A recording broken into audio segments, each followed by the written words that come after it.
కూటమి ప్రభుత్వం అధికారంలోకి వచ్చి సుమారుగా నెల రోజులు దాటింది. ఈ నెల రోజులకు సంబంధించి కూటమి ప్రభుత్వం ఏం చేసింది, ఎలాంటి నిర్ణయాలు తీసుకుంది, దానికి సంబంధించి ప్రతిపక్షాలు వేస్తున్న అడుగులు ఏంటనే విషయాలపైన ఒకసారి చర్చిద్దాం. వాస్తవానికి కూటమి ప్రభుత్వం సంపూర్ణంగా అధికారంలోకి వచ్చింది అన్న రోజే మొదలైన కొన్ని విధ్వంసాలు ఈ రోజు కూడా కొనసాగుతున్నాయి. ఉద్యోగస్తులపైన బెదిరింపులు, హత్యలు, వైఎస్ఆర్సీపీ కార్యకర్తల ఆస్తులు ధ్వంసం చేయడం, అదేవిధంగా యూనివర్సిటీ వైస్ ఛాన్సలర్ని బలవంతంగా బయటికి లాగి రిజైన్ చేయమని ఒత్తిడి చేయడం, వైఎస్ఆర్సీపీకి సంబంధించిన ఏవైతే కట్టడాలు ఉన్నాయో వాటిని కూల్చడానికి ప్రయత్నాలు చేయడం, ఇలాంటి ఆగడాలు ఎన్నో చేసుకొచ్చింది టీడీపీ. వాటిని ఖండించే నాదుడు లేడు. రెండో విషయం ఏంటంటే, చంద్రబాబు నాయుడు గారు శ్వేతపత్రం రిలీజ్ చేశారు. ఆర్థిక వ్యవహారాలపైన, విద్యుత్ వ్యవహారాలపైన, రెవెన్యూ విషయాలపైన, వీటిలన్నిటిపైన శ్వేతపత్రాలు రిలీజ్ చేశారు. శ్వేతపత్రాలు రిలీజ్ చేయడం అనేది మంచి ఆలోచన. కానీ ఆ శ్వేతపత్రాలు రిలీజ్ చేయడం ఒక మెయిన్ ఉద్దేశం ఏంటంటే, ప్రజలకి నిజాలు తెలియాలనేది. మనం అందులో కూడా అబద్ధాలు చెప్తే రిలీజ్ చేయడంలో ఇంక ఉపయోగం లేనిది. ఆంధ్రప్రదేశ్ అప్పు 13 నుంచి 14 లక్షల కోట్లు ఉంటుందని అధికారులు అంటున్నారు. ఇంకా అంచనాకు రావాలని చెప్పుకొచ్చారు. శ్వేతపత్రం రిలీజ్ చేసినప్పుడే అంచనాకు వచ్చేయాలి. నిర్మలా సీతారామన్ గారు ఇచ్చిన స్టేట్మెంట్లకి, చంద్రబాబు నాయుడు గారు ఇచ్చిన స్టేట్మెంట్లకి చాలా తేడాలు ఉన్నాయి. కార్పొరేషన్ లోన్లు అనుకున్నా కూడా గతంలో ఇదే టీడీపీ కార్పొరేషన్ లోన్లు వాడింది. ఆ విషయం కూడా చెప్పుకురావాలి. చంద్రబాబు నాయుడు గారు ఆయన అనుకున్న హామీ ప్రకారం ల్యాండ్ టైటిలింగ్ యాక్ట్ ను రద్దు చేశారు. ల్యాండ్ టైటిలింగ్ యాక్ట్ అనేది ఆయన హామీ ఇచ్చారు కాబట్టి అది మంచిగా చెడు పక్కన పెడదాం. కేంద్రంలో అమలు చేస్తున్నప్పటికీ రాష్ట్రంలో రద్దు చేశారు కాబట్టి ఆయన ప్రభుత్వం పాలసీ అది, దాన్ని వదిలేద్దాం. కానీ జగన్ చేసిన భూ సర్వే విధానం అనేది చాలా మంచిది, దాన్ని ఉంచాల్సింది. కానీ ఆయన రిమూవ్ చేశారు, ఆయన ఇష్టంగా వదిలేస్తాం. చంద్రబాబు నాయుడు గారు ప్రతిపక్షంలో నిత్యం మాట్లాడే మాటలు ఏంటంటే, వైఎస్ఆర్సీపీ ప్రభుత్వం విచ్చలవిడిగా అప్పులు చేస్తుంది, ప్రజల పైన భారం వేస్తుంది అని చెప్పేసి పవన్ కళ్యాణ్ గారు కానీ చంద్రబాబు నాయుడు గారు నిత్యం మాట్లాడే మాటలు. కానీ ఈ రోజు టీడీపీ ప్రభుత్వం అధికారంలోకి వచ్చిన తర్వాత సుమారుగా నెల రోజులు దాటి అవుతుంది. ఈ నెల రోజుల్లో ఆంధ్రప్రదేశ్ ప్రభుత్వం వాడిన అప్పు అక్షరాల 11 లక్షల కోట్లు. 5,000 కోట్లు కూడా మళ్ళీ ఈ 2 రోజుల్లో తెచ్చే పరిస్థితి, అది కూడా ఆమోదం అయిపోయింది. అంటే 16 లక్షల కోట్లు. అంటే ఆంధ్రప్రదేశ్ ప్రభుత్వం ప్రతిరోజు వాడిన అప్పు 400 కోట్ల రూపాయలు. దీనిపైన టీడీపీ ప్రభుత్వం ఏం సమాధానం చెప్తుందో చూడాలి.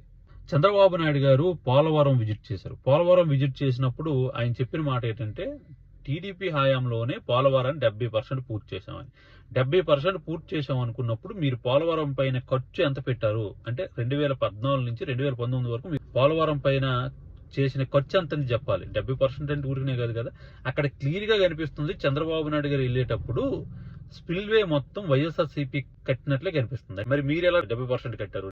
చంద్రబాబు నాయుడు గారు ఏదైతే గతంలో ఉద్యోగస్తుల కోసం సిపిఎస్ విధానాన్ని రద్దు చేస్తాము, ఓపీఎస్ విధానాలను తెస్తామని చెప్పి ఉద్యోగస్తులు కానీ ఉద్యోగస్తుల సంఘాలకు కానీ హామీ ఇచ్చారు. కానీ ఏదైతే Jagan government guarantee pension scheme అని తీసుకొస్తుందని చెప్పిందో, అదే గ్యారంటీ పెన్షన్ స్కీమ్ కి గెజిట్ నోట్ రిలీజ్ చేస్తూ జీవో తెస్తూ చంద్రబాబు నాయుడు ప్రభుత్వం ఒక జీవో తెచ్చింది, గ్యారంటీ పెన్షన్ స్కీమ్ అని చెప్పి. జగన్ ప్రభుత్వాన్ని విమర్శించిన మీరే మళ్ళీ గ్యారంటీ పెన్షన్ స్కీమ్ అని ఎలా తెస్తారు? దాన్ని ఉద్యోగస్తుల నుంచి తీవ్ర వ్యతిరేకత రావడంతో 3 రోజుల్లోనే చంద్రబాబు నాయుడు గారు మాట మార్చి ఈ జీవోని ఎవరు అమలు చేశారు నాకు తెలియకుండా, ఇలాంటి జీవో ఎందుకు తెచ్చారు, ఇమీడియట్ క్యాన్సిల్ చేయండి అని చెప్పి మళ్ళీ చంద్రబాబు నాయుడు గారు మాట బొకాయించారు. అంటే ఒక రాయి వేసారి ఎలా ఉంటుందని అది ఫెయిల్ అవడంతో మళ్ళీ వెనక్కి తీసుకునే పరిస్థితి. తర్వాత ఏంటంటే, చంద్రబాబు నాయుడు గారు ఇసుక పాలసీ తీసుకొచ్చారు. జగన్ గవర్నమెంట్ లో ఇసుక రీచుల పేరుతో రేట్లు విపరీతంగా పెంచారు, దోచుకున్నారని చెప్పిన చంద్రబాబు నాయుడు ప్రభుత్వం వచ్చిన తర్వాత ఇసుక రీచులే మళ్ళీ పెడుతున్నారు. ఇసుక రీచులు పెట్టి మళ్ళీ అక్కడికి వెళ్ళి ఇసుక అవసరమైన వాళ్ళు సంబంధిత ప్రూఫ్లు సబ్మిట్ చేసుకుని తీసుకోవాలని చంద్రబాబు నాయుడు ప్రభుత్వం చెప్పింది ఏంటి, ఇసుక ఫ్రీ ఇస్తామని. కానీ చంద్రబాబు నాయుడు ప్రభుత్వంలో ఉన్న అధికారులు మంత్రులు చెప్పిన మాట 250 రూపాయలు. కానీ అక్కడ ఫ్లెక్స్లు పెట్టి మరి టన్ను ఇసుక విలువ 1394 రూపాయలు అని చెప్పి ఇప్పటి ప్రభుత్వం అమ్ముతున్న పరిస్థితి. అది చంద్రబాబు నాయుడు ప్రభుత్వం ఒకసారి ఆలోచించాలి, దానిపైన ఒకసారి రివ్యూ నిర్వహించాలి. ఎందుకంటే మీరు ఇసుక ఫ్రీ అని చెప్పి మెయింటెనెన్స్ ఛార్జెస్ తీసుకుంటే ఓకే, కానీ ఇప్పటికి కూడా గ్రామాల్లో కానీ ఎక్కడ ఉన్నాయండి ఇసుక అనేది? ట్రాక్టర్ ఇసుక 5,000కు 6,000కు చేరుతుంది. ఈ వైసీపీ ప్రభుత్వం కంటే కూడా ఎక్కువ కాస్ట్కే వెళ్తుంది. ఇంకా మీరు కొత్త విధానం తేవడం వల్ల, ఫ్రీ ఇసుక అని చెప్పడం వల్ల ఏంటి ఉపయోగం? అదొకసారి మీరు చూసుకోవాలి. నిన్ననే చూసాము, జనసేనకు సంబంధించిన బొలిశెట్టి శ్రీనివాస్ గారు భారతీయ భౌగోళిక సంపద ఉందో ఇసుక దెబ్బలు, అవి చాలా రేరు, ప్రపంచంలోనే 3 చోట్ల ఉంటాయి. ఒకటి ఆంధ్రప్రదేశ్, రెండోది తమిళనాడు, మూడోది శ్రీలంక.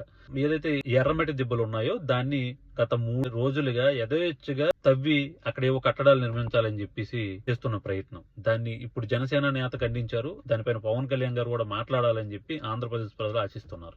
ఎందుకంటే అది ఒక భౌగోళిక సంపద, భారతీయ హెరిటేజ్ సంబంధించిన విషయం. ఇంకా ఇకపోతే ఇంట్లో ముగ్గురుంటే ముగ్గురు, ఇద్దరుంటే ఇద్దరు తల్లికి వందనం ఇస్తామని చెప్పారు. కానీ వీళ్ళు తెస్తున్న జీవో ప్రకారం అయితే ఇంట్లో ఎందరున్నా కూడా ఒక కుటుంబంలో ఒకరికే తల్లికి వందనం అనేది అర్హత ఉంటుంది అని చెప్పి చెప్తున్నమాట. దీనిపైన టీడీపీ ప్రభుత్వం ఎలాంటి క్లారిటీ ఇస్తుందో చూడాలి. ఇక జీవో అయితే అదే రిలీజ్ చేశారు.